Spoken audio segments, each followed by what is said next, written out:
Hello दोस्तों, नमस्कार। स्वागत है आप सभी का SRL एकेडमी के यूट्यूब चैनल पर। दोस्तों, आज की इस वीडियो के अंतर्गत हम बात करने वाले हैं जो नीट एग्जाम में जो PYQ आए हैं, और वो कौन से टॉपिक से वो आए हैं, मानव जनन से संबंधित, जो कि हमारे क्लास 12th का चैप्टर 2 है। उससे कौन कौन से अब तक प्रश्न आए हैं, उन प्रश्नों को हम देखने वाले हैं। जो भी प्रश्न हम देखने वाले हैं उनका फुल एक्सप्लेनेशन हम देखेंगे, उसके साथ साथ में वो कैसे उसका आंसर निकलेगा वो हम देखेंगे। तो ये सब कुछ यहाँ पर हम देखने वाले हैं, इस कारण वीडियो के अंत तक जरूर बने रहें। और जो भी प्रश्न आप देख रहे हैं उस प्रश्न को देखते ही आपके दिमाग में कौन सा आंसर आता है वो आप एक पेपर शीट पर लिख सकते हैं, और बाद में आप देख सकते हैं कि आपके कितने क्वेश्चन होते हैं वो सही होते हैं। यदि आपकी कोई चीज़ समझ में नहीं आती है तो आप कमेंट जरूर करें, आपको उस कमेंट का जवाब है वो जरूर मिलेगा। तो अभी तक हम देखने वाले हैं ये हमारे MCQ प्रश्न, जो कि हमारे 2026 से लेकर 2009 तक के बीच के हैं, जिसमें AIPMT के भी और नीट के जो प्रश्न हैं वो यहाँ पर आपको देखने को मिलने वाले। तो शुरुआत करते हैं हम आज के हमारे इस PYQ सेशन का। और इसके अंतर्गत जो पहला प्रश्न है वो हम देखने वाले हैं। देखो, यहां पर जो प्रश्न है उसको यदि हम देखें, यदि यहां पर जो प्रश्न है उसको हम यदि देखें तो क्वेश्चन नंबर 1 है, वो क्या बोल रहा है कि मानव में निषेचन सामान्यतः कहां होता है। मानव में निषेचन होता है वो सामान्यतः कहां होता है। और ये प्रश्न अभी रीनीट की जो एग्जाम हुई है 2026 में उसमें आया है। यदि इसका हम ऑप्शन देखें, पहला दे रखा है गर्भाशय, दूसरा दे रखा है एम्पुला इस्थमस संधि, तीसरा दे रखा है गर्भाशय ग्रीवा, और चौथा दे रखा है योनि। ये 4 ऑप्शन इसके दे रखे हैं। जब हम निषेचन अर्थात फर्टिलाइजेशन को पढ़ते हैं, जो भी आप पढ़ा होगा, जब भी आप पढ़ा होगा, चाहे इसे हमसे पढ़ा हो चाहे कहीं से भी पढ़ा हो, जब भी हम निषेचन बताते हैं तो निषेचन होता कहां पर है ये हमें पता है। ये गर्भाशय में नहीं होता है, निषेचन होता है अंडवाहिनी में। कहां होता है? अंडवाहिनी में होता है। और अंडवाहिनी के 3 हिस्से होते हैं। उन 3 में से जो पहला संकरा भाग होता है वो इस्थमस, जो पहला संकरा भाग होता है वो इस्थमस से होता है। और उसके बाद में आता है हमारा एम्फुला, थोड़ा चौड़ा हिस्सा होता है। उसके बाद में हमारा कीपक वाला हिस्सा आता है।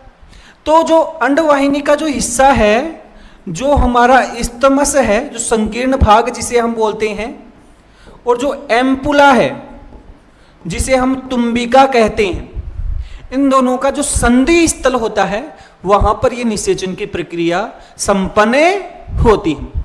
इस कारण इसका जो आंसर हो जाएगा गर्भाशय में नहीं होगा, गर्भाशय ग्रीवा में भी नहीं होगा, योनि में भी नहीं होगा, बल्कि निषेचन होगा वो एम्पुला और इस्थमस के संधि स्थल पर होगा।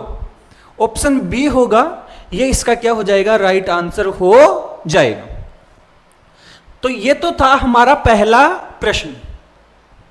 अब इसके बाद में मानव जनन से संबंधित हम दूसरा प्रश्न है वो देखने वाले हैं, जिसमें देखो क्वेश्चन नंबर 2 है, वो क्या बोल रहा है कि सर्टोली कोशिकाओं का प्रमुख कार्य क्या है। सर्टोली कोशिकाएं, इनका प्रमुख कार्य क्या है, जो कि नीट 2026 में पूछा गया है। और ये जो प्रश्न है इसके लिए ऑप्शन क्या क्या दे रखे हैं, देखो। पहला कार्य दे रखा है टेस्टोस्टेरोन बनाना। टेस्टोस्टेरोन एक हार्मोन है जो नर में पाया जाता है। दूसरा होता है शुक्राणुजनक कोशिकाओं को पोषण देना, ये दूसरा कार्य दे रखा है। एस्ट्रोजन बनाना, ये भी दे रखा है ऑप्शन। और एक है HCG बनाना। सबसे पहले हमें ये देखना है कि जो ये सर्टोली कोशिकाएं होती हैं, सर्टोली कोशिकाएं जो होती हैं ये कहाँ होती हैं। तो देखो, सर्टोली कोशिकाएं होती हैं सर्टोली कोशिकाएं ये कहां पाई जाती है? ये पाई जाती है हमारी नर के वृषण में, अर्थात टेस्टिस में के अंदर ये सर्टोली कोशिकाएं होती हैं, ये उपस्थित होती हैं। इसका मतलब ये नर के अंतर्गत होती हैं। एस्ट्रोजन मादा में बनता है, HCG प्रेगनेंसी में बनता है, तो ये दोनों ऑप्शन तो हट गए। अब ये दो हैं, टेस्टोस्टेरोन बनाना और शुक्रजनक कोशिकाओं को पोषण प्रदान करना। देखो, टेस्टोस्टेरोन हार्मोन है, उसका निर्माण जो होता है वो अंतराली कोशिकाओं के द्वारा होता है। किसके द्वारा होता है? अंतराली कोशिकाएं, या जिन्हें हम बोलते हैं लीडिंग कोशिकाएं। तो टेस्टोस्टेरोन भी नहीं होगा। बाकी आपका बच गया है शुक्राणुजनक कोशिकाएं जो होती हैं, उनको पोषण प्रदान करने का जो कार्य होता है वो किसका होता है? सर्टोली कोशिकाओं का होता है। तो ऑप्शन बी होगा, वो इस क्वेश्चन के लिए सही आंसर हो जाएगा। और ये प्रश्न नीट 2026 में पूछा गया है। अभी जो हम देखने वाले हैं वो है हमारा प्रश्न संख्या 3। और ये प्रश्न संख्या 3 है, वो क्या है? देखो भाई, लीडिंग कोशिकाएं किस हार्मोन का स्राव करती हैं? अभी आपको बताया है लीडिंग कोशिकाएं, जस्ट अभी पिछले वाले क्वेश्चन के अंतर्गत बताया है कि लीडिंग कोशिकाएं होती हैं, ये भी वृषण के अंतर्गत पाई जाती हैं। और वृषण में जो शुक्रजनक नलिकाएं होती हैं, जो अलग अलग प्रकार की शुक्रजनक नलिकाएं होती हैं, उन शुक्रजनक नलिकाओं के बीच का जो स्थान बचता है, जैसे मान लो ये शुक्रजनक नलिका है, ये शुक्रजनक नलिका है, ये शुक्रजनक नलिका है, तो इनके ये बीच का जो ये स्थान बच गया है, ये बीच वाला स्थान, इसे हम बोलते हैं अंतराली अवकाश। और इस अंतराली अवकाश में कुछ कोशिकाएं पाई जाती हैं। इन कोशिकाओं को हम अंतराली कोशिका, इन कोशिकाओं को हम अंतराली कोशिका या फिर कहते हैं लीडिंग कोशिका। इन्हें हम अंतराली कोशिका या लीडिंग कोशिका कहते हैं। तो जो ये अंतराली कोशिकाएं होती हैं या लीडिंग कोशिकाएं होती हैं, यही टेस्टोस्टेरोन का क्या करती हैं? निर्माण करती। तो लीडिंग कोशिकाओं का कार्य क्या हो जाएगा? ये आपका नीट 2025 में पूछा गया प्रश्न है। FSH बनाना, ये इसका कार्य नहीं है। LH बनाना, ये इसका कार्य नहीं है। ये दोनों आपके पीयूष ग्रंथि से स्रावित होने वाले हार्मोन है। टेस्टोस्टेरोन बनाना किसका कार्य होता है? आपकी लीडिंग कोशिकाओं का कार्य होता है। प्रोलेक्टिन, ये हार्मोन भी आपकी पीयूष ग्रंथि से स्रावित होता है। तो यहां पर 3 हार्मोन थे, FSH, LH और प्रोलेक्टिन, ये तो पीयूष ग्रंथि से। जो वृषण की लीडिंग कोशिकाएं होती हैं, उनसे कौन सा हार्मोन बनता है? टेस्टोस्टेरोन नाम का हार्मोन बनता है। तो अभी तक हमने 3 प्रश्न देख लिए हैं, और ये तीनों प्रश्न पिछले नीट की एग्जामों में पूछे गए हैं। ऐसे ही प्रश्न हैं, वो पूछे जाते हैं। हालांकि थोड़ा थोड़ा लेवल बढ़ रहा है, लेकिन फिर भी ये PYQ है। जितने ज्यादा आप PYQ देखेंगे, आपको एग्जाम की समझने की प्रवृत्ति बढ़ेगी, आपके अंतर्गत कॉन्फिडेंस होगा, वो बूस्ट होगा। तो आपको ज्यादा से ज्यादा PYQ है वो सोल्व करने चाहिए। इसके बाद में हम देख रहे हैं क्वेश्चन संख्या या क्वेश्चन नंबर 4। क्वेश्चन नंबर 4, मानव में गर्भधारण बनाए रखने के लिए सबसे महत्वपूर्ण हार्मोन कौन सा है? गर्भावस्था को या प्रेगनेंसी को बनाए रखने के लिए सबसे महत्वपूर्ण हार्मोन कौन सा है? यह प्रश्न है, और जो कि नीट 2024 के अंतर्गत पूछा गया है। अब इस सबसे पहले हमें ध्यान रखना है, यह हमेशा याद रखना है कि प्रेगनेंसी के लिए सबसे महत्वपूर्ण जो हार्मोन होता है वो होता है प्रोजेस्टेरोन। प्रेगनेंसी के लिए सबसे महत्वपूर्ण हार्मोन होता है वो होता है प्रोजेस्टेरोन। और ये प्रोजेस्टेरोन है, ये शुरुआत में, प्रेगनेंसी के शुरुआत के अंतर्गत प्रथम 3 महीनों में, पहले के 3 महीनों में किसके द्वारा बनाया जाता है? कॉर्पस ल्यूटियम के द्वारा। किसके द्वारा बनाया जाता है? Corpus luteum. और बाद में इसको बनाने कौन लग जाती है? अपरा, अर्थात प्लेसेंटा। जब प्लेसेंटा होती है, पूर्ण विकसित हो जाती है, तो उसके बाद में प्लेसेंटा बनाती है। शुरुआत में कौन बनाता है? कॉर्पस ल्यूटियम बनाता है। लेकिन प्रेगनेंसी में प्रोजेस्टेरोन हार्मोन होना ही होना चाहिए। अगर इसकी मात्रा कम होगी तो प्रेगनेंसी है वो समाप्त हो सकती है, गर्भपात हो सकता है, मिसकैरेज हो सकता है। तो यह आपको ध्यान रखना पड़ेगा। सबसे महत्वपूर्ण हार्मोन होता है प्रोजेस्टेरोन। तो देखो इसमें एक तो दे रखा है एस्ट्रोजन, पाया जाता है प्रेगनेंसी में, होता है, लेकिन सबसे महत्वपूर्ण नहीं है। सबसे महत्वपूर्ण हार्मोन कौन सा होगा? प्रोजेस्टेरोन। एफएसएच और एलएच, इनका हालांकि प्रेगनेंसी में एज सच ऐसा रोल नहीं है कि ये चाहिए ही चाहिए, होते हैं, थोड़े थोड़े सीक्रेट होते रहते हैं, लेकिन सबसे इंपॉर्टेंट हार्मोन होता है वो होता है प्रोजेस्टेरोन। आप सभी लोगों को ये प्रश्न है, ये कैसे लग रहे हैं? इनका जो आंसर आपको बताया जा रहा है, जो एक्सप्लेनेशन आपको दिया जा रहा है, वो कैसा लग रहा है? कमेंट करके जरूर बताएं। यदि कोई सुधार की आवश्यकता है तो भी जरूर बताएं। बाकी अगला प्रश्न अभी हमें देखना है, और वो प्रश्न है हमारा क्वेश्चन नंबर 5। क्वेश्चन नंबर 5 देखो भाई, मासिक धर्म या मासिक चक्र, मासिक धर्म चक्र जिसे हम मेंस्ट्रुअल साइकिल कहते हैं, में लगभग 14वें दिन, ध्यान से सुनना, लगभग 14वें दिन अंडोत्सर्ग अर्थात ओव्यूलेशन क्यों होता है? मासिक चक्र है, उसके अंतर्गत जो अंडोत्सर्ग की प्रक्रिया होती है वो 14वें दिन होती है। और क्यों होती है, किसके कारण? ये आपकी नीट 2024 में जो री एग्जाम हुआ था उसके अंतर्गत पूछा गया था।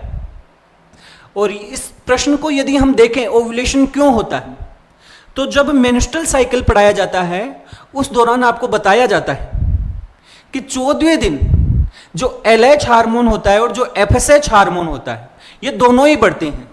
कौन से दिन? 14वें दिन। एलएच भी बढ़ता है और एफएसएच भी बढ़ता है, दोनों अपने अधिकतम स्तर को प्राप्त करते हैं। लेकिन ज्यादा कौन बढ़ता है? एलएच। ज्यादा कौन बढ़ता है? एलएच। और एलएच जब बढ़ता है, इस प्रक्रिया को कहा जाता है एलएच सर्ज। एलएच एकदम से 14वें दिन बढ़ता है और जिसे कहा जाता है एलएच सर्ज। और इसी एलएच सर्ज के कारण ही, क्योंकि ये एलएच सर्ज होता है, ये 14वें दिन होता है, इसी कारण एलएच सर्ज के कारण ही जो ओव्यूलेशन है वो प्रक्रिया संपन्न होती है। तो 14वें दिन अंडोत्सर्ग अर्थात ओव्यूलेशन क्यों होता है? वो होता है एलएच सर्ज के कारण। देखो भाई, यहां पर ऑप्शन दे रखे हैं। एफएसएच में वृद्धि के कारण नहीं, एफएसएच बढ़ता है लेकिन अंडोत्सर्ग उसकी वजह से नहीं होता है। एलएच सर्ज के कारण, एलएच सर्ज के कारण ऐसा होता है। प्रोजेस्टेरोन के कारण, एचसीजी के कारण, ये इसके सही आंसर नहीं। किसके कारण होता है? एलएच सर्ज के कारण।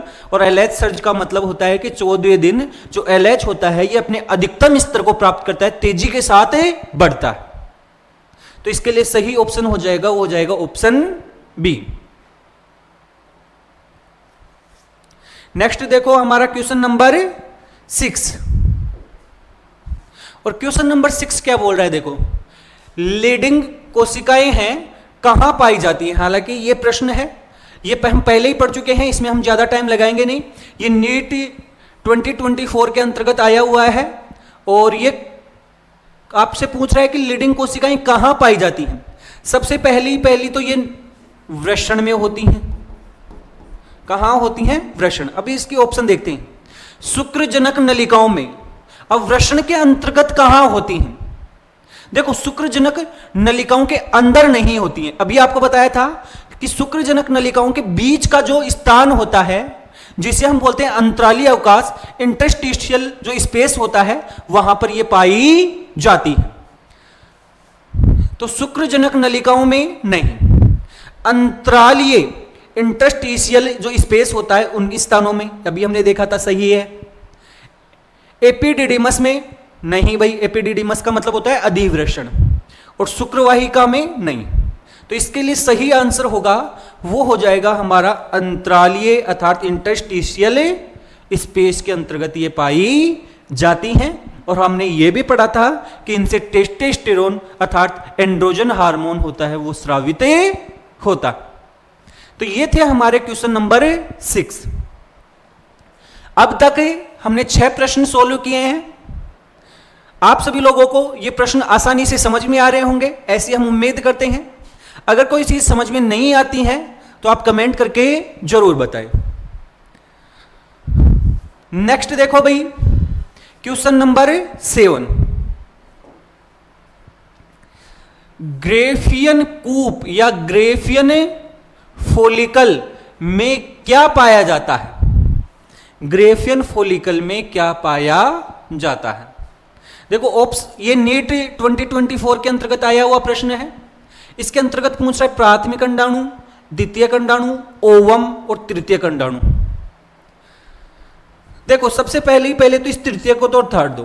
तृतीयक अंडाणु जैसी कोई संरचना नहीं है, तृतीयक अंडाणु जैसी कोई संरचना नहीं।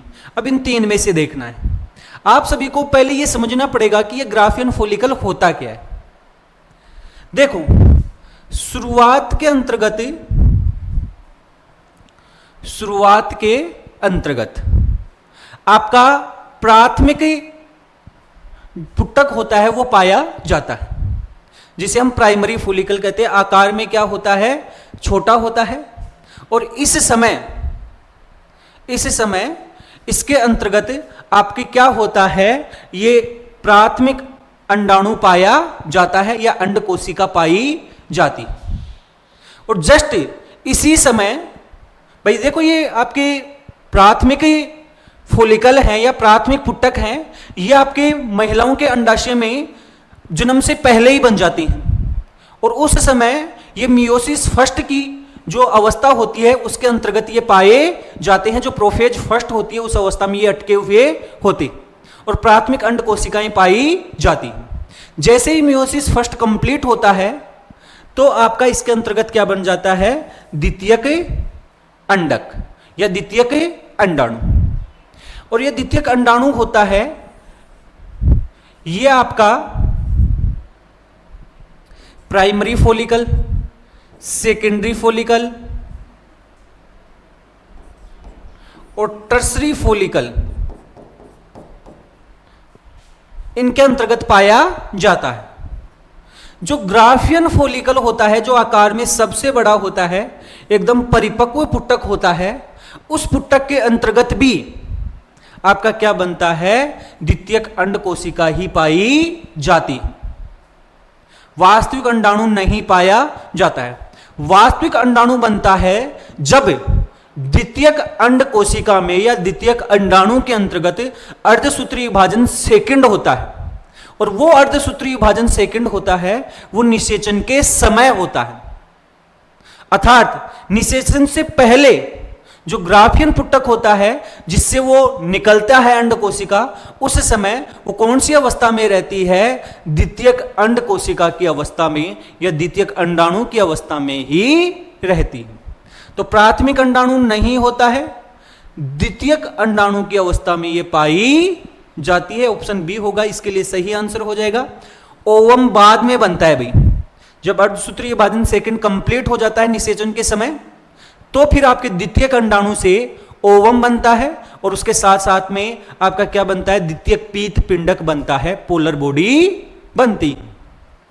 तो इसके लिए सही आंसर हो जाएगा आपका ऑप्शन बी। नेक्स्ट प्रश्न देखो भाई, प्रश्न संख्या 8।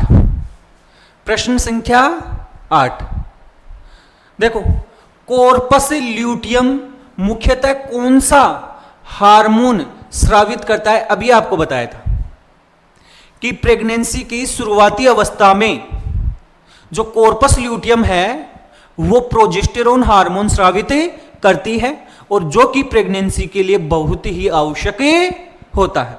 और ये नीट 2023 में पूछा गया प्रश्न है।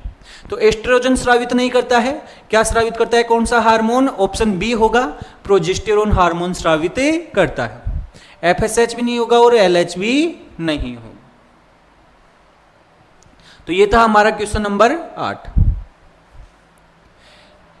नेक्स्ट देखो भाई, क्वेश्चन नंबर 9।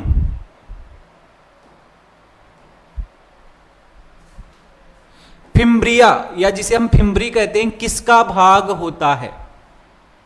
फिम्ब्री किसका भाग है? ये तो एकदम सिंपल सा प्रश्न है। अंडवाहिनी का जो आगे वाला हिस्सा होता है, जो कीपक वाला हिस्सा होता है, उस पर कुछ अंगुली जैसी संरचनाएं निकली होती हैं, और उस अंगुली जैसी संरचनाओं को हम क्या कहते हैं? फिम्ब्री कहते हैं, जो कि अंडाशय से अंडोत्सर्ग के बाद में किसको ग्रहण करती है? अंडाणु को ग्रहण करती। ये नीट 2022 में पूछा गया प्रश्न है। हालांकि यहां पर पूरी सावधानी बरती गई है कि इनकी जो कौन से नीट के एग्जाम में पूछे गए, लेकिन फिर भी बाई चांस ये आगे पीछे हो सकता है, उसको इतना सीरियसली नहीं लेना है। हमें विशेष रूप से ये देखना है कि ये प्रश्न है उनको कैसे सोल्व किया जा सकता है।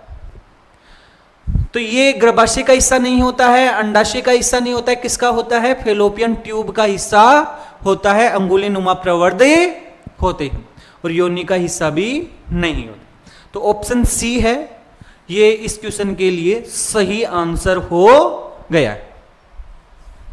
इसके बाद में हम देख रहे हैं क्वेश्चन नंबर 10। क्वेश्चन नंबर 10 है, वो क्या है? देखो, HCG एक हार्मोन है। HCG हार्मोन का स्राव कौन करता है? HCG हार्मोन है, उसका स्राव कौन करता है? और ये नीट 2022 में पूछा गया प्रश्न है। पीयूष ग्रंथि एक ऑप्शन है, फिर कॉर्पस ल्यूटियम दूसरा ऑप्शन, अप्रा तीसरा, और हाइपोथैलेमस चौथा। ये 4 ऑप्शन दे रखे हैं भाई। सबसे पहले हमें ये ध्यान रखना पड़ेगा कि ये HCG हार्मोन है, इसकी फुल फॉर्म क्या होती है? इसकी फुल फॉर्म होती है ह्यूमन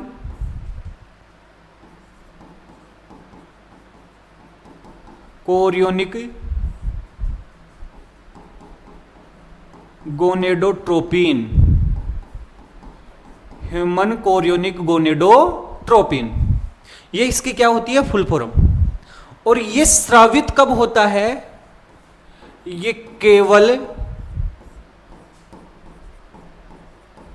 गर्भावस्था के समय स्रावित होता है, केवल और केवल प्रेगनेंसी में स्रावित होता है। और आपको एक बात और बता दूं कि जब प्रेगनेंसी का टेस्ट किया जाता है तो कौन सी हार्मोन की सहायता से, जो प्रेगनेंसी का किट होता है वो इसी HCG हार्मोन के आधार पर किया जाता है। ये HCG हार्मोन है, ये प्रेगनेंसी टेस्ट के अंतर्गत भी काम में आता है। तो ये HCG है, ये केवल गर्भावस्था में बनता है, और गर्भावस्था के अंतर्गत ये प्लेसेंटा के द्वारा बनाया जाता है। किसके द्वारा बनाया जाता है? प्लेसेंटा के द्वारा बनाया जाता है, अप्रा के द्वारा बनाया जाता है।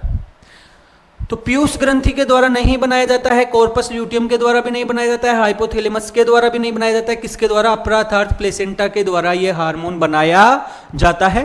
किस समय? गर्भावस्था के समय, और अप्रा गर्भावस्था के समय ही पाई जाती है। ऑप्शन सी है ये इस क्वेश्चन के लिए सही आंसर हो गया।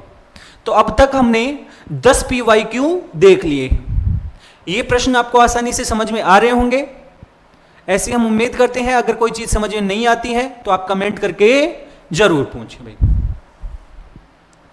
नेक्स्ट देखो भाई, एक प्रश्न है क्वेश्चन नंबर 11। मानव गर्भावस्था की सामान्य अवधि कितनी होती है? गर्भावस्था की सामान्य अवधि कितनी होती है? और ये नीट 2021 में पूछा गया प्रश्न है। सिंपल सा, इसमें देखो गर्भावधि होती है मनुष्य में, इसको हम 3 तरीके से देख सकते हैं। यदि हम माह में देखें, महीने में देखें, तो ये होती है लगभग 9 माह, 9 महीने की। यदि इसको हम दिनों में देखें, यदि इसको हम दिनों में देखें तो ये अवधि होती है 280 से 285 दिन, 280 से 285 दिन। लेकिन 280 से 285 दिन कब होगी?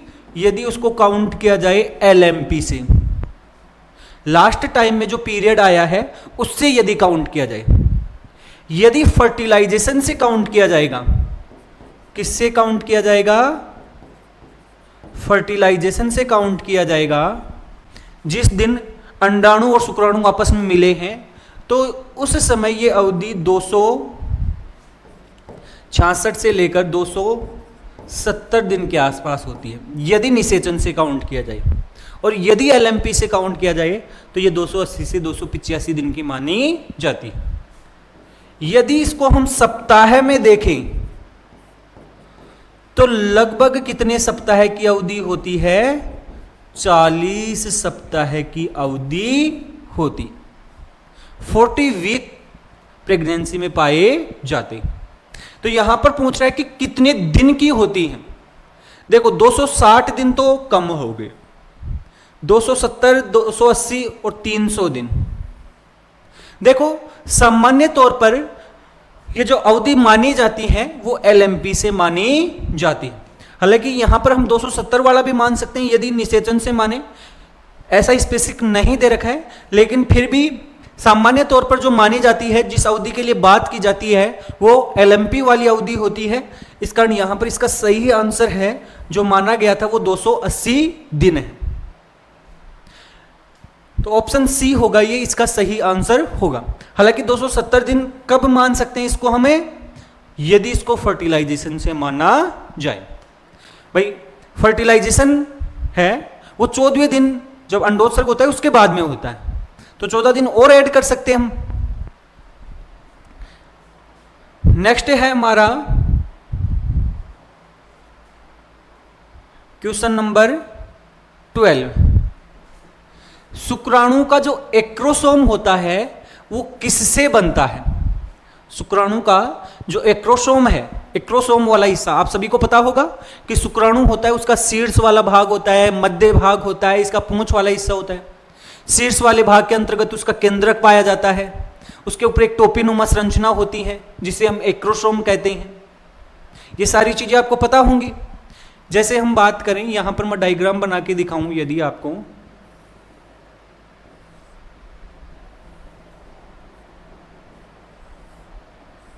हम केवल इसका शीर्ष वाला हिस्सा देखते हैं शुक्राणु का। ये शीर्ष होता है, यहां पर एक तो होता है केंद्रक, और इस केंद्रक के ऊपर की ओर एक ऐसे टोपीनुमा संरचना होती है जिसे हम बोलते हैं एक्रोसोम। इसे हम क्या कहते हैं? एक्रोसोम कहते हैं। इस एक्रोसोम के अंतर्गत बहुत सारे क्या पाए जाते हैं? एंजाइम। एंजाइमों की एक तरीके की पैकिंग होती है, और ये पैकिंग शुक्राणु लेकर चलता है कि जैसे ही मेरे को अंडाणु मिलेगा मैं उसके सिर पे ले जाकर फोड़ दूंगा और उसके अंदर एंटर कर जाऊंगा। तो इस प्रकार से जो एक्रोसोम है एक तरीके की थैली है, एक तरीके की पैकिंग है जिसके अंतर्गत एंजाइम भरे हुए हैं। और पैकिंग वगैरह का जो कार्य करने में जो अंग या जो कोशिका अंग काम में आता है वो होता है हमारा गोल्जी काय। तो यही पूछ रहा है कि शुक्राणु का एक्रोसोम किससे बनता है? नीट 2021 का प्रश्न है। ये माइटोकॉन्ड्रिया से नहीं बनता है, ये गोल्जी तंत्र से बनता है। भाई जो भी पैकिंग होती है, जैसे लाइसोसोम होता है उसके अंतर्गत भी एंजाइम होते हैं, तो वो भी आपका वास्तव में किससे बनता है? गोल्जी काय से ही बनता है। गोल्जी अपरेटस से ही बनता है, गोल्जी तंत्र जिसे हम कह सकते हैं। तो ऑप्शन बी होगा, ये इसका सही आंसर हो जाएगा। केंद्रक से नहीं बनता है, राइबोसोम से भी नहीं बनता है। तो एक्रोसोम किससे बनी संरचना होती है? गोल्जी तंत्र से बनी हुई संरचना होती है, जो शुक्राणु के शुक्राणु के शीर्ष वाले हिस्से के अंतर्गत केंद्रक के ऊपर की ओर पाई जाती है, जो कि निषेचन के समय में शुक्राणु को अंडाणु के अंदर प्रवेश करवाती है, उसमें मदद करती है। इसके अंतर्गत बहुत सारे एंजाइम पाए जाते हैं, जिनमें से एक विशेष एंजाइम होता है जिसका नाम होता है हाइल्यूरिनेटेज एंजाइम। नेक्स्ट देखो भाई, क्वेश्चन नंबर 13। क्वेश्चन नंबर 13 को यदि हम देखें तो वो क्या है? मानव में द्वितीयक अंडाणु अर्थात सेकेंडरी oocyte अपना द्वितीयक अर्धसूत्रीय विभाजन अर्थात मियोसिस सेकंड कब पूरा करता है? ये बात जस्ट मैंने कुछ प्रश्न पहले ही बताई। आपको बताया था कि ग्राफियन फॉलिकल के अंतर्गत, ग्राफियन पुटक के अंतर्गत आपका जो अंड कोशिका होती है वो द्वितीयक अंड कोशिका में पाई जाती है, इस अवस्था में पाई जाती। अंडोत्सर्ग के समय में भी वास्तव में वो द्वितीयक अंड कोशिका ही बाहर निकलती। जब निषेचन होता है, याद रखना है, जब निषेचन होता है उस समय इस द्वितीयक अंड कोशिका में आपका मियोसिस सेकंड अर्थात अर्धसूत्रीय विभाजन सेकंड होता है, वो कंप्लीट होता है, जिससे कि हमारा वास्तविक अंडाणु अर्थात ओवम और साथ में द्वितीयक पीत पिंडक बनता है। सेकेंडरी आपकी पोलर बॉडी बनती है, जो कि एक प्रकार का असमान विभाजन होता है। तो इसका मतलब यह हो गया कि द्वितीयक अर्धसूत्रीय विभाजन है अर्थात मियोसिस सेकंड कब पूरा होता है? यह होता है निषेचन के समय, निषेचन के दौरान ही यह कंप्लीट होता है। जैसे ही शुक्राणु अंडाणु में प्रवेश करता है, वैसे ही यह अर्धसूत्रीय विभाजन सेकंड को क्या करता है? प्रेरित करता है। और यह प्रश्न आपका नीट 2019 के अंतर्गत आया हुआ प्रश्न है। अंडोत्सर्ग के समय अर्थात ओव्यूलेशन के समय द्वितीय अर्धसूत्रीय विभाजन थोड़ी होता है, गलत बात है। निषेचन अर्थात फर्टिलाइजेशन से पहले, निषेचन से पहले भी नहीं होता है भाई,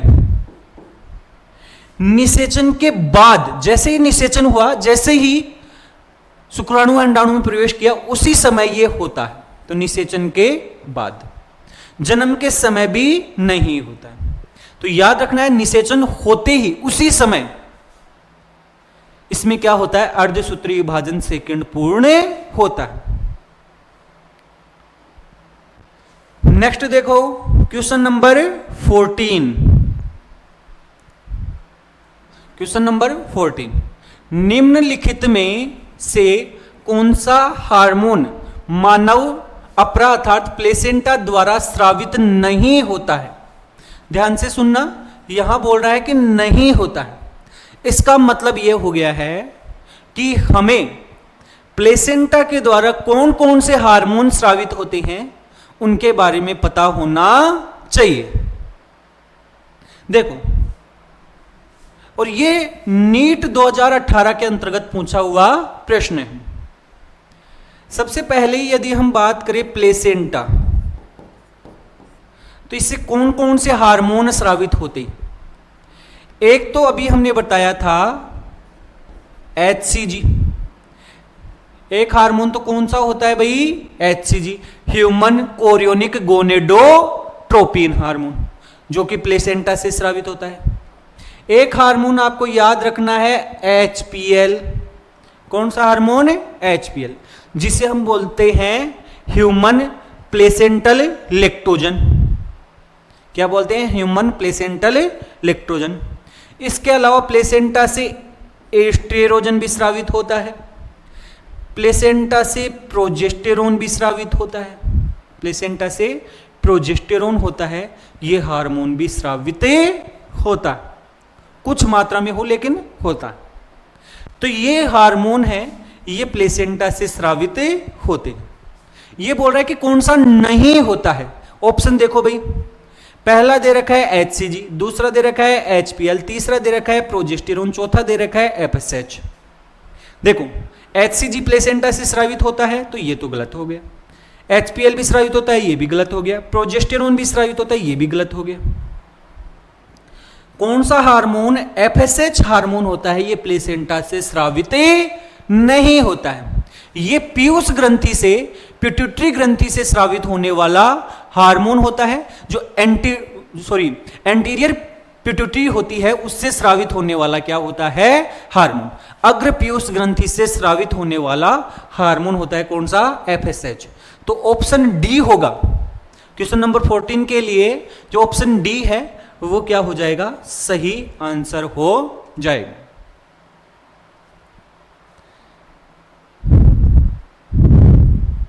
नेक्स्ट देखो क्वेश्चन नंबर 15, पढ़ो भाई क्वेश्चन। निषेचित अंडा, निषेचित अंडा अर्थात जब अंडाणु का निषेचन हो गया है जिसे हम बोलते हैं जाइगोट। निषेचन के बाद उसको हम क्या बोलते हैं, जाइगोट। सामान्यतः गर्भाशय तक पहुंचने में कितना समय लेता है, और ये AIPMT 2013 का प्रश्न है, तब नेट नहीं थी, AIPMT हुआ करती थी, और उस समय ये पूछा गया क्या है प्रश्न।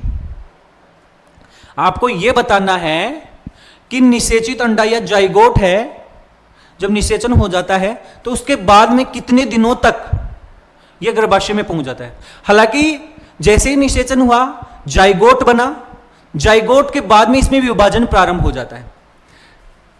यह समझो कि ये क्या है, जाइगोट। इसके बाद में 2 कोशी की अवस्था आती है, इसके बाद में 4 कोशी की अवस्था आती है, इसके बाद में 8 कोशी की अवस्था आती है,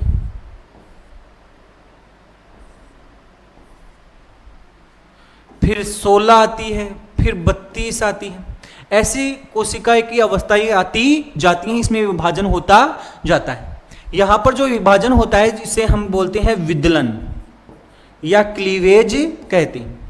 ये एक स्पेशल प्रकार का क्या होता है, विभाजन होता है, जिसमें ये कोशिकाओं की संख्या तो बढ़ती जा रही है लेकिन इनका आकार नहीं बढ़ता है। जिस समय निषेचन हुआ है ये जाइगोट सिंगल कोशिका है, जैसे जैसे इसमें कोशिकाओं की संख्या बढ़ती जाती है वैसे वैसे ये जो जाइगोट है, जो बाद में भ्रूण बनता है, एम्ब्रियो बनता है, भाई इसको जाइगोट बोलते हैं, इन सबको बाद में क्या बोलने लग जाते हैं, एम्ब्रियो। ये धीरे धीरे अंडवाहिनी में किस ओर गति करता है, गर्भाशय की ओर गति करता है। अब आप बोलोगे कि ये जाइगोट है, ये एम्ब्रियो है, वो कैसे चलता है, गति कैसे होती है? तो ये खुद नहीं चलता है, बल्कि अंडवाहिनी की जो आंतरिक भित्ति होती है उसके ऊपर छोटे छोटे क्या पाए जाते हैं, सीलिया पाए जाते हैं, और उन्हीं सीलिया के कारण से ये गति करता है। तो गति करता हुआ जब 3 से 4 दिन हो जाते हैं, जब जाइगोट बने हुए 3 से 4 दिन हो जाते हैं, निषेचन के 3 से 4 दिन हो जाते हैं, उसके बाद में चौथे दिन के आसपास ये कहां पहुंच जाता है, गर्भाशय में पहुंचे जाता है। तो ये बोल रहा है कि गर्भाशय में पहुंचने में कितना समय लेता है, 12 घंटे बिल्कुल नहीं, 24 घंटे बिल्कुल नहीं, 10 दिन भी नहीं लेता, इतने ज्यादा भी नहीं लेता, ये 3 से 4 दिन का समय लेता है। 3 से 4 दिन का क्या लेता है, समय लेता है, कहां पहुंचने में, गर्भाशय तक पहुंचने में। और लगभग 6वें या 7वें दिन इसका क्या हो जाता है, इम्प्लांटेशन हो जाता है गर्भाशय की आंतरिक भित्ति के साथ, जिसका नाम है एंडोमेट्रियम। तो 3 से 4 दिन लगते हैं, इसके लिए ऑप्शन सी होगा, वो क्या हो जाएगा, सही आंसर हो जाएगा। तो ये था हमारा क्वेश्चन नंबर 15। नेक्स्ट हम देख रहे हैं क्वेश्चन नंबर 16। मानव भ्रूण का आरोपण अर्थात इम्प्लांटेशन है वो सामान्यतः कहां होता है। AIPMT 2012 में पूछा हुआ प्रश्न है। और अभी जस्ट पिछले वाले क्वेश्चन में मैंने आपको बताया भाई 3 से 4 दिन में आपका जो भ्रूण होता है, एम्ब्रियो होता है, वो पहुंचता है गर्भाशय में। और गर्भाशय में 6वें या 7वें दिन क्या होता है, जब इसकी ब्लास्टोसिस्ट अवस्था होती है, कोरक पुटी अवस्था होती है, उस दौरान ये गर्भाशय की आंतरिक भित्ति के अंतर्गत समा जाता है, उसके साथ जुड़े जाता है। और इस प्रक्रिया को हम क्या बोलते हैं, इम्प्लांटेशन कहते हैं। तो कहां होता है इम्प्लांटेशन, एम्ब्रियो कहां चिपकता है, गर्भाशय अर्थात यूट्रस की जो सबसे आंतरिक परत होती है, जिसे हम एंडोमेट्रियम कहते हैं, वहां ये चिपकता है। तो मायोमेट्रियम से नहीं चिपकता है, किससे चिपकता है, एंडोमेट्रियम से चिपकता है। ऑप्शन बी है, ये इसका सही आंसर है। सर्विक्स गर्भाशय ग्रीवा से भी नहीं चिपकता है, योनि में भी नहीं चिपकता। कहां होगा इम्प्लांटेशन, एंडोमेट्रियम अर्थात गर्भाशय की आंतरिक भित्ति पर। ये हमारे प्रश्न हो गए हैं। और नेक्स्ट प्रश्न है वो क्या है, देखो भाई प्रश्न को पढ़ें। मानव में शुक्राणु की मध्य पीस अर्थात मिडिल पीस होता है, मध्य भाग होता है, मिडिल पीस का मुख्य कार्य क्या होता है। AIPMT 2010 के अंतर्गत पूछा हुआ प्रश्न है। AIPMT 2010 में पूछा हुआ प्रश्न है। मध्य भाग क्या काम करता है। याद रखना है कि जो शुक्राणु होता है उसका जो मध्य भाग होता है, मिडिल पीस होता है, उसके अंतर्गत बहुत सारे माइटोकॉन्ड्रिया पाए जाते हैं। क्या पाए जाते हैं भाई, माइटोकॉन्ड्रिया। और माइटोकॉन्ड्रिया का कार्य क्या होता है, माइटोकॉन्ड्रिया का कार्य होता है ऊर्जा प्रदान करना। इसी कारण से माइटोकॉन्ड्रिया को कोशिका का शक्ति गृह कहते हैं, पावर हाउस कहते हैं। इसका मतलब ऊर्जा प्रदान करने का इसका सबसे मुख्य कार्य होगा, क्योंकि मिडिल पीस के अंतर्गत बहुत सारे क्या हैं, माइटोकॉन्ड्रिया उपस्थित है। तो देखो डीएनए का संरक्षण करना इसका कार्य नहीं है। डीएनए वास्तव में केंद्रक के अंतर्गत पाया जाता है। और केंद्रक कहां है, मध्य भाग में नहीं है, केंद्रक इसके शीर्ष में है, हेड वाले हिस्से के अंतर्गत पाया जाता है। तो डीएनए का संरक्षण नहीं है। ऊर्जा अर्थात एटीपी प्रदान करना इसका मुख्य कार्य होता है। एक क्रोमोसोम भी शीर्ष में होता है, पूंछ का निर्माण इससे नहीं होता है। तो इसका मुख्य कार्य मिडिल पीस का जो कार्य होता है वो होता है ऊर्जा प्रदान करना, क्योंकि इसके मध्य भाग में बहुत सारे क्या पाए जाते हैं, माइटोकॉन्ड्रिया उपस्थित होते हैं। क्वेश्चन नंबर 18, क्वेश्चन नंबर 18 देखो भाई, निम्नलिखित में से कौन सा हार्मोन कॉर्पस ल्यूटियम को बनाए रखता है। AIPMT 2009 के अंतर्गत पूछा हुआ प्रश्न। कॉर्पस ल्यूटियम को कौन बना के रखता है। देखो कॉर्पस ल्यूटियम है क्या, ये ग्राफियन फॉलिकल है, इसके अंतर्गत द्वितीय अंड कोशिका पाई जाती है, और सारी भी संरचनाएं होती हैं, लेकिन नॉर्मली आप समझ लो। जब इसके अंतर्गत से ये द्वितीय अंड कोशिका बाहर निकल जाती है, अंडोत्सर्ग हो जाता है। ग्राफियन फॉलिकल में से क्या हो जाता है, अंडोत्सर्ग हो जाता है। क्या हो जाता है, अंडोत्सर्ग। तो इसके बाद में जो संरचना बचती है उस संरचना को हम बोलते हैं कॉर्पस ल्यूटियम। ग्राफियन पुटक में से अंडोत्सर्ग के पश्चात द्वितीय अंड कोशिका के बाहर निकलने के बाद जो शेष बचा हुआ हिस्सा होता है ग्राफियन पुटक का, उसे हम बोलते हैं कॉर्पस ल्यूटियम। और ये कॉर्पस ल्यूटियम क्या होता है कि उपस्थित होता है। जैसे ही ये कॉर्पस ल्यूटियम शुरुआत के अंतर्गत पाया जाता है, लेकिन धीरे धीरे ये क्या हो सकता है, नष्ट हो जाता है। अगर निषेचन नहीं होगा तो 7 से 8 दिन के बाद में, 14वें दिन अंडोत्सर्ग हुआ, इसके 7-8 दिन बाद में धीरे धीरे ह्रासित होने लगे जाता है। लेकिन यदि निषेचन हो जाता है तो 7वें 8वें दिन निषेचन के 7वें या 8वें दिन के बाद में इसमें बनने लग जाता है एक हार्मोन जिसका नाम होता है HCG हार्मोन। भाई अगर निषेचन हो गया तो इम्प्लांटेशन हो जाएगा, और इम्प्लांटेशन हो जाएगा तो आपका कौन सा हार्मोन बनने लग जाएगा? HCG। ये HCG हार्मोन है इस कॉर्पस ल्यूटियम को नष्ट होने से बचाता है।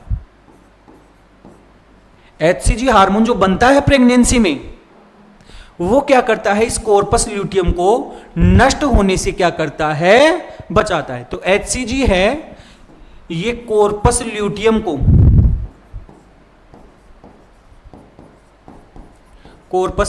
को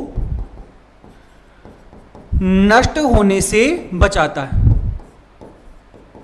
अर्थात प्रेगनेंसी की शुरुआती अवस्था में यह कॉर्पस ल्यूटियम बहुत ही जरूरी है। अब आपको लग रहा होगा कि कॉर्पस ल्यूटियम जरूरी क्यों है? क्योंकि प्रेगनेंसी की शुरुआती अवस्था में जो प्लेसेंटा होता है वो उतना विकसित नहीं होता है, और प्लेसेंटा से प्रोजेस्टेरोन हार्मोन उतना अधिक नहीं बनता है, और प्रोजेस्टेरोन हार्मोन है ये प्रेगनेंसी के लिए सबसे अधिक जरूरी होता है। इसी कारण उसे प्रेगनेंसी हार्मोन भी कहते हैं। तो यदि प्लेसेंटा नहीं बना सकता तो इसकी अल्टरनेटिव व्यवस्था रखनी पड़ेगी।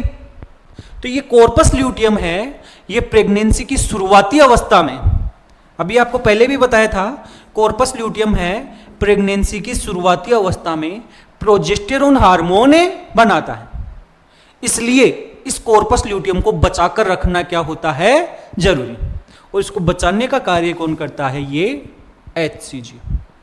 तो यही तो पूछ रहा है कि कॉर्पस ल्यूटियम को बनाए रखता है कौन? बनाकर रखता है जो HCG बनता है वो बनाकर रखता है। LH नहीं बना के रखता है, FSH भी नहीं बना के रखता है, TSH थायराइड वाला भी नहीं बना के रखता है। कौन बना के रखता है? HCG बनाकर रखता है। HCG एक हार्मोन होता है, प्लेसेंटा के द्वारा स्रावित होता है। ऑप्शन सी होगा इस क्वेश्चन के लिए सही आंसर हो जाएगा। नेक्स्ट देखो भाई, क्वेश्चन नंबर 19। मानव में शुक्राणु के एक्रोसोम में कौन से एंजाइम उपस्थित होते हैं जो अंडाणु की बाहरी परत को भेदने में सहायता करते हैं?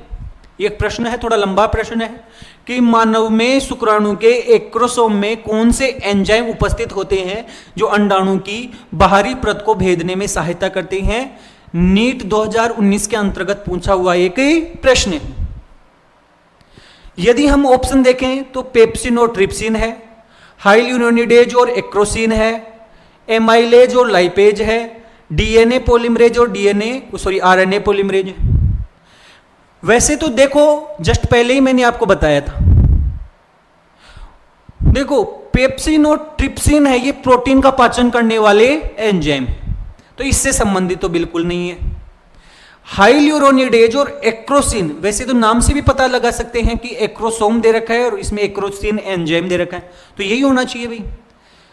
और सबसे इंपॉर्टेंट एंजाइम कौन सा होता है? हाइल्यूरोनिडेज, जो शुक्राणु को अंडाणु में प्रवेश करवाने में मदद करते हैं, उस अंडाणु की भित्ति को भेदने में क्या करते हैं? मदद करते हैं। तो ऑप्शन बी हो जाएगा, इसके लिए सही हो जाएगा। बाकी एमाइलेज और लाइपेज होते हैं, ये हमारे कार्बोहाइड्रेट के पाचन के लिए, ये वसा के पाचन के लिए जरूरी होता है। डीएनए पॉलीमरेज और आरएनए पॉलीमरेज, ये डीएनए बनाने में काम में आता है, डीएनए का जब संश्लेषण होता है उस समय, और ये आरएनए बनाने में काम में आता है।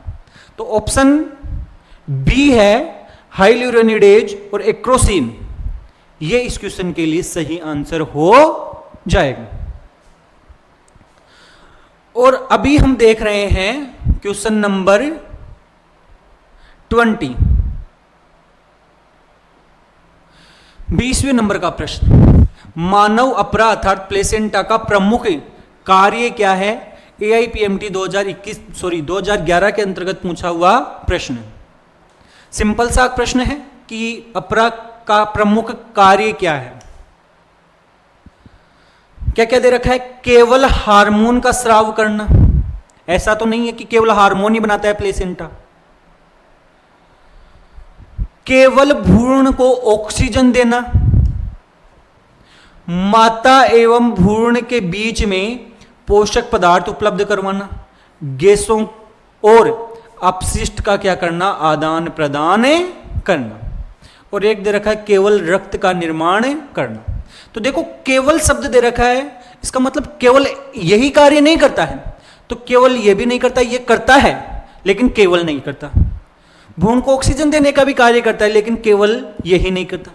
ये माता और भ्रूण के बीच में पोषक पदार्थों का भी आदान प्रदान करवाता है, गैसों का भी करवाता है, अपशिष्टों का भी आदान प्रदान करवाता है, हार्मोन भी बनाता है। तो ये चारों ऑप्शन में से जो सबसे बेस्ट ऑप्शन है वो ये है, क्योंकि यहां पर केवल दे रखे हैं, तो ये केवल नहीं, ये बहुत सारे कार्य करता है। तो ये था हमारा प्रश्न संख्या 20, क्वेश्चन नंबर 20। इसके बाद में तो ये आज के लिए हमारे 20 प्रश्न थे जो पिछली नेट की परीक्षाओं में या जो भी परीक्षा पीएमटी की परीक्षा होती थी उसमें पूछे गए क्या है प्रश्न, जो कि मानव जनन से संबंधित प्रश्न थे। हालांकि कुछ प्रश्न और भी हो सकते हैं क्योंकि 20 प्रश्न से तो ज्यादा ही होंगे इतने सालों के अंतर्गत, लेकिन फिर भी जो भी प्रश्न आपको यहां पर बताए गए हैं वो पिछली परीक्षाओं में पूछे गए हैं। आप सभी लोगों को ये प्रश्न है ये आसानी से समझ में आए होंगे, हमारा जो एक्सप्लेनेशन है वो भी समझ में आया होगा। यदि फिर भी कोई चीज आपकी समझ में नहीं आई है तो आप हमें कमेंट जरूर करें, आपको उसका आंसर है वो बिल्कुल बताने की कोशिश की जाएगी। बाकी आप सभी लोगों को हमारा ये वीडियो है ये जरूर पसंद आया होगा, ऐसी हम उम्मीद कर रहे हैं। और इसके अलावा यदि अभी तक आपने हमारे चैनल को सब्सक्राइब नहीं कर रखा है तो चैनल को जरूर सब्सक्राइब करें, जिससे कि आप सभी लोगों तक ऐसे वीडियो हैं वो लगातार पहुंचते रहें। धन्यवाद।